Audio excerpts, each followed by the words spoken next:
Meaning of inhabited. Inhabited. Inhabited.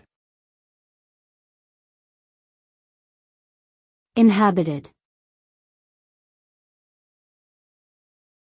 Inhabited.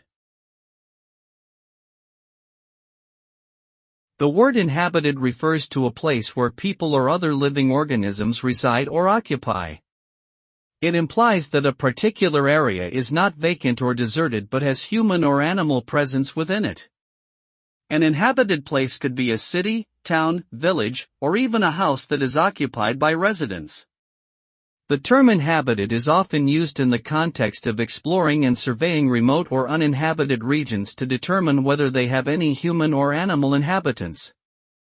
It is an important concept in understanding the distribution of populations across regions and the impact of human settlements on the environment.